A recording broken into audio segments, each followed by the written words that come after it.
This is an interesting exercise we're going to do here. So I have four colleagues over here. We have Gineta Dimant, she's associate professor at the University of Latvia. Welcome to you. We have Sandra Kropa, she's Latvian radio TV journalist. We have Māris Tirsons from newspaper Dienas Business journalist. And we have Jānis Ulme over there. He's chairman of the Friends of the Earth Latvia. Are you okay there with the water? Okay, good. What we will do is try to sum this up. Obviously, most of you have your own conclusions of what you heard today, and I have some conclusions as well, but they're sort of all over the place in my head. So I hope you can help me to sort of categorize this and distill what is most important. And I'll start by you, Janet. Which panels did you pay most attention to? What was most inspiring? Any new ideas? What have we achieved today, if anything at all? Of course, all panels were very interesting and very informative. Maybe I got to say my happiest impressions about this last panel, about entrepreneurs, which have already succeeded a lot. Because before, when was this more like political first panels, I thought, okay, we have a lot of good policies and targets and strategies, but sometimes we lack implementation of these strategies. And when we hear about very good intentions to pay subsidies for renewable energy, and then we learn that this renewable energy turns out not renewable, or we pay subsidies for recycling of waste, and then we learn that there are piles of old tires which get fire and they are just burned. And it's terrible because on opposite we have entrepreneurs with excellent examples about agriculture, like these precise technologies, and then I want to cry if on one hand we have these good examples and then bad examples, that we have to pay a lot of attention to implementation, not only to strategies and targets. Right, good, okay, we'll come back. Sandra, so what is your most important takeaway?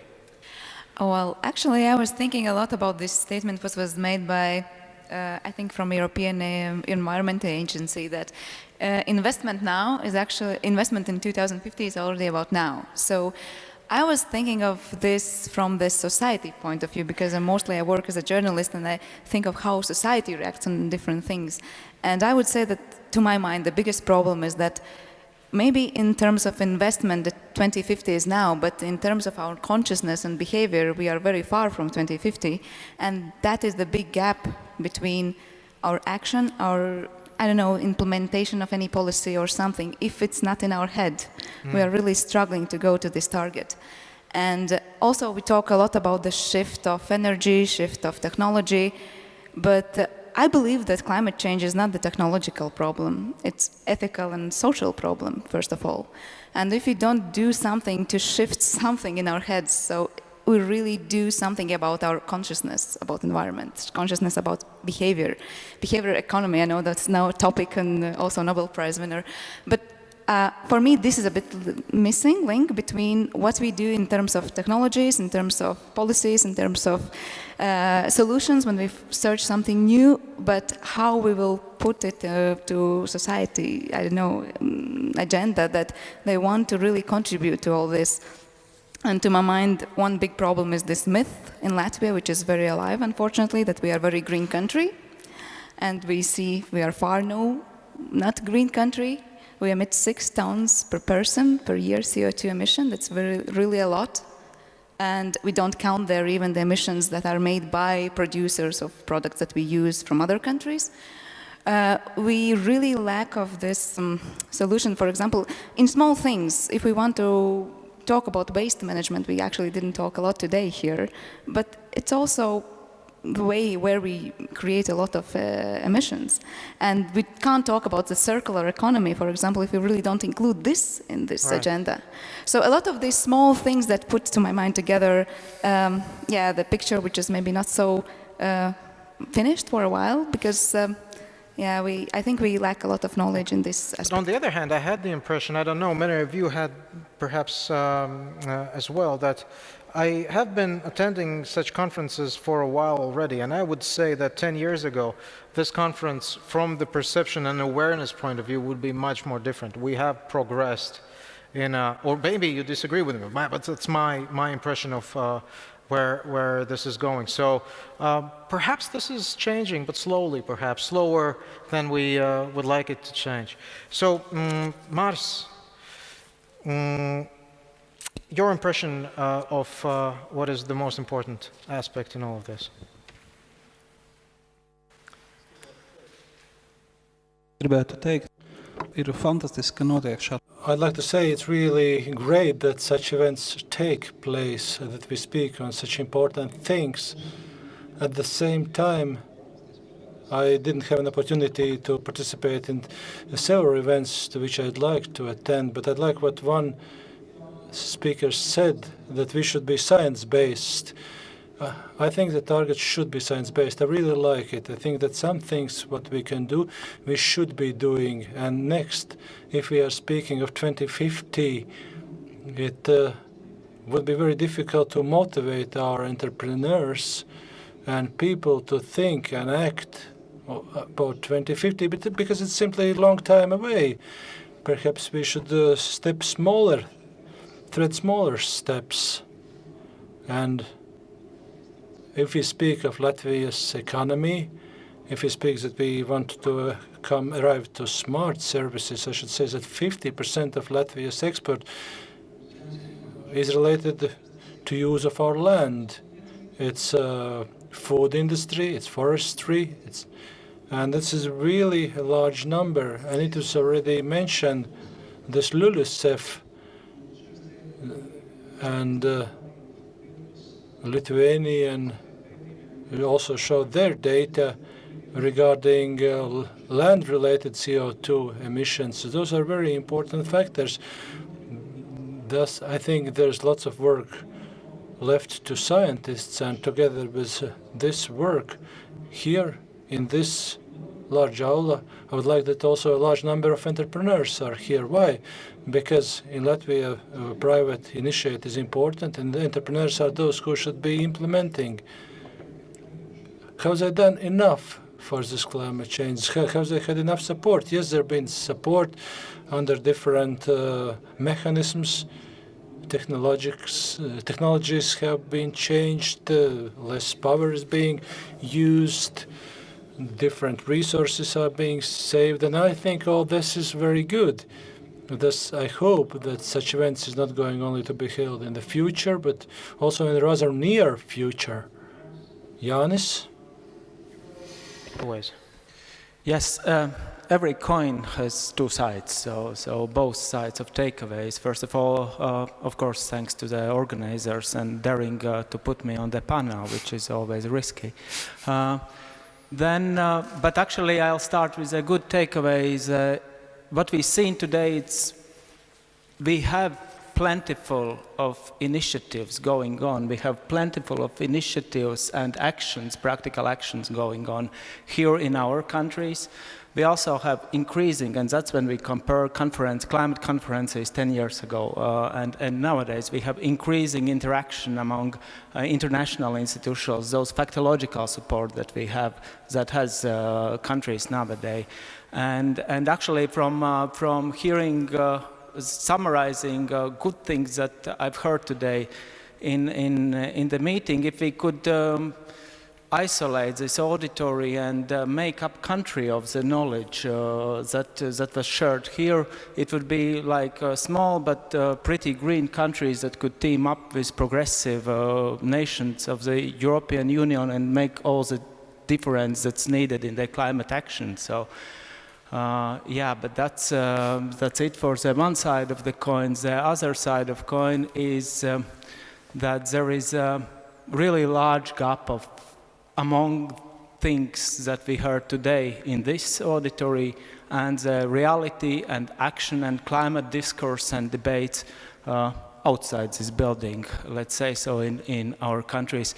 So I would even would like to quote second time this day this year's most important climate expert, self-proclaimed, so Mr. Trump, this gap is huge.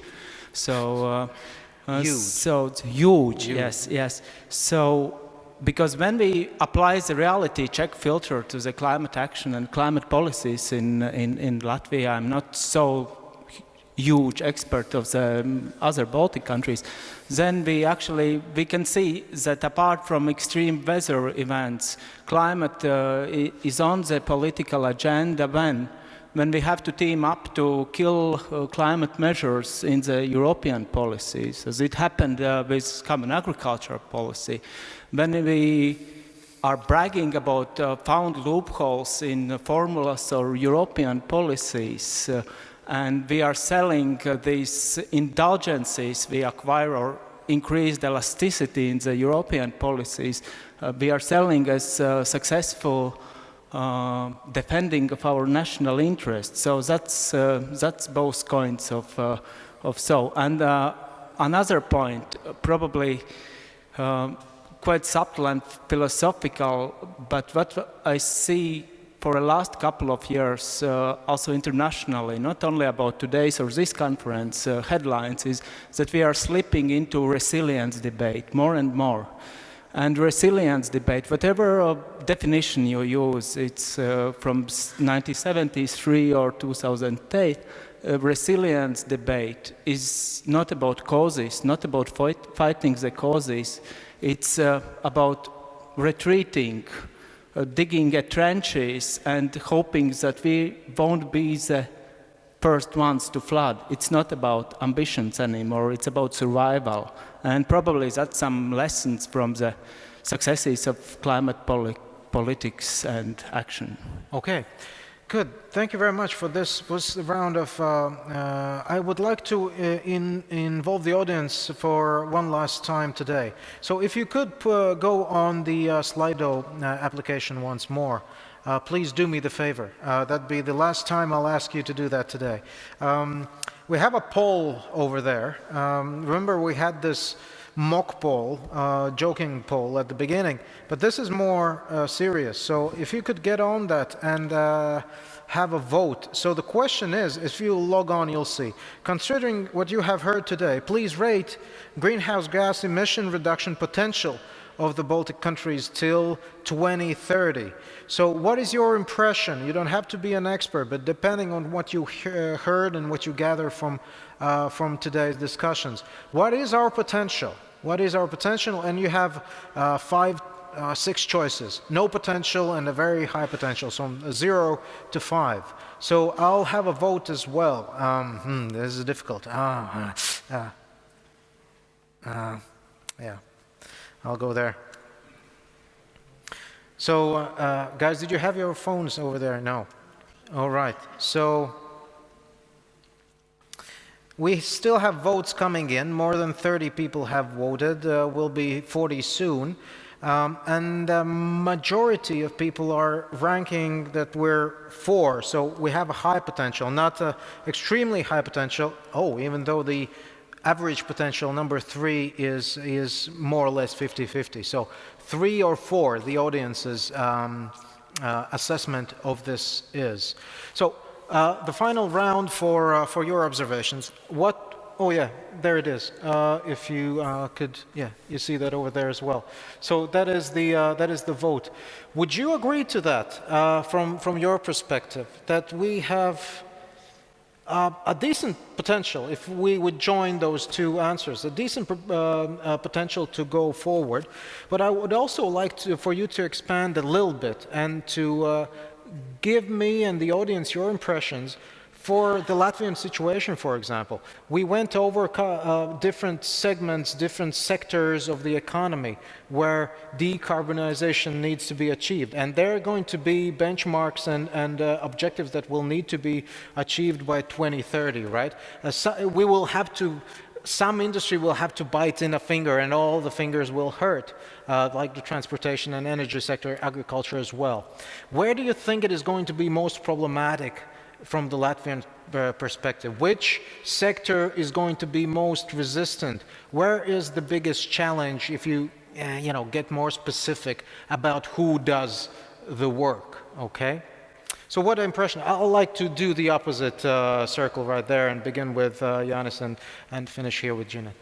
That's a pretty big question for It the is, instant sorry. reaction. So, but I think we saw the answers already on the second panel in the European Environmental Agency presentation and the actually recognition of the fact that easy days are over, and we see that we must seek the answers in those sectors that will have to, for whom the easy days are over, and that's transport, energy, and agriculture, and so yeah, that would be it. All right, good. Anything more specific, Matt? I can agree to the results of this survey that we have average potential when we speak of non-ETS system. Transport, small energy is mentioned. I think in all of those it's possible to find what's possible to reduce such emissions. At the same time, I think it's very important that we do not come to situations that Baltics is the only pioneer in the European Union. So I think the European Union should act on that in common, and that I think would be fair competition then. All the time check what others in EU are doing. Yeah, it's a hard question. I would say maybe the biggest challenge would be in agriculture, because I don't know, for me seems that it's quite conservative as well field in Latvia. It's very hard to push any new changes there. Maybe I would think more positive about the transport and electric cars. I'm still hoping for seeing more electric vehicles on streets in Latvia, and I think it is possible if we just push a bit further this charging points and also subsidies for people getting these cars. Cheers. Yep. I think that biggest potential and in the same time biggest resistance would be to changing these societal models and not having just technological innovations, but social innovations. I mean, like sharing economy and using less and not growing GDP, but understanding that we need to increase well-being, not GDP. And I had ideas that we have not only decouple CO2 from GDP, but also decouple GDP from well-being and happy living. So I think that this potential to consume less and use less and have less cars and a lot of different other products and make them much longer usable and use IT technologies to share these different assets which we have. It has huge potential, but unfortunately, there is very big resistance from society. All right. Okay, thank you very much. To the panel here. We will meet tomorrow as well at the very, end of the conference. So please do continue wandering around the different panels and sort of collecting your impressions of what is going on. So that is it for today. I will just conclude by saying that if you have still a bit of energy left in you and you're totally interested in all of this, you may stay along because there's going to be a very interesting event. I mean, the debate clubs of students are going to fight out intellectually whether it makes sense to invest in technologies that many of whom we discussed already. So it could be a very interesting experience to see them coming up with different arguments pro and contra. So you might stay along if you want to. I could, but I really have to run to pick up my kids from the kindergarten. Having said that, I will be back tomorrow, and hopefully most of you will as well, and other people will join us, because we have tremendous panels coming up tomorrow as well, basically giving us an update, an idea, newest scientific forecasts, projections, ideas of how climate change is going to actually affect this region here and Latvia in particular. So please come back tomorrow. We restart this whole thing at 9 o'clock tomorrow morning. And hopefully the weather will clear tomorrow and we have some sunshine as well, even though probably not. In any case, thank you very much. I'll see you tomorrow, okay? Bye-bye.